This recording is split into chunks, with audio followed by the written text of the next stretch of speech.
open concept kitchen or closed concept kitchen for assisted living. My name is Ciara with My Placement Navigator, and this is... I'm Braxton with Live True Assisted Living.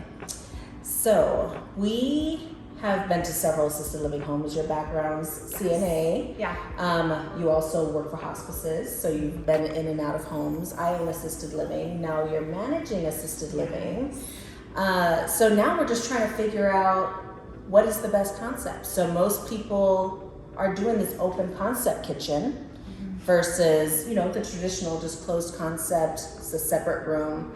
And we're just kind of talking about what is the best for assisted living.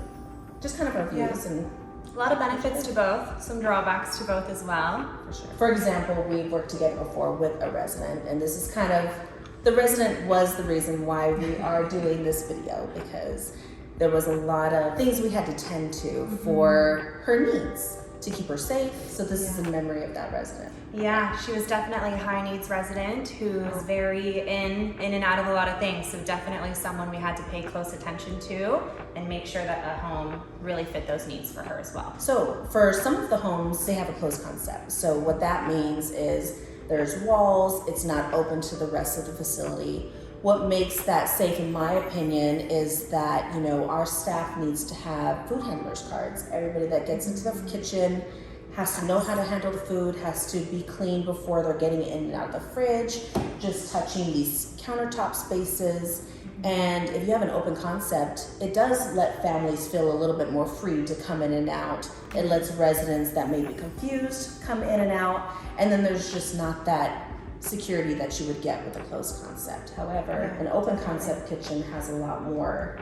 Yeah, some advantages as well. So some of those that we see is when our caregivers are in here and they're cooking up these awesome meals, they have eyes on our patients at all times. So they're able to see what's going on, if anyone might be falling, anything like that. They're definitely able to keep a pretty good handle on everyone, which is great. And what's nice about that is if you are having just a couple of staff, one or two people, then that's a great point to have. Yeah. If you are able to have a higher staff, like 3, then you can definitely have 1 in the kitchen, the other 2 out tending to patients or residents.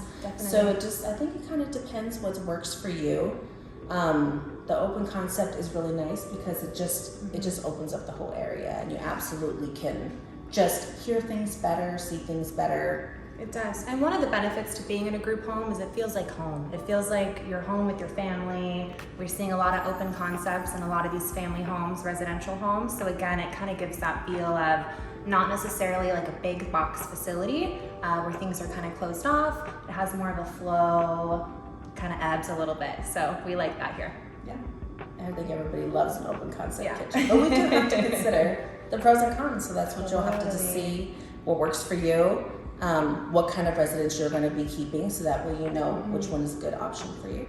Yeah, definitely. That's one of the things too with our group homes is you really have to tailor those needs to those specific patients. So example we gave earlier was a maybe food seeking patient in and out of the cupboards nonstop, no matter how many people were staffed. It really was like a one-on-one experience.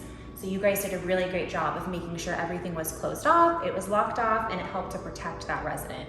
And then of course you guys had snacks available all the time as well, so that she was really never hungry. That was always being tended to as well. Yeah, and we have to remember it's not just about her having access to this food. We have to make sure that everybody else has access to safe food. Yeah. So even though it is their home, we do want them to be able to have clean food that's not been tampered with, as far as like if a fridge was left open or things like that. Nothing's contaminated. For sure. Yeah, one of the other things too, like we said, tailoring your house to your residents' needs. So maybe you do have an open concept and maybe you do have a resident like the one we were just talking about. There are different things you can help to put in place. One of the ones we really like are child locks. So we can definitely be putting locks on pantries, on cupboards. I've even seen homes that have done locks on the fridges at times too. Yes. So there's definitely always a solution. I'm Ciara with My Placement Navigator, and this is Braxton with Live True Assisted Living. Follow us for more assisted living tips. Our information will be below. See you guys soon. Have a good day.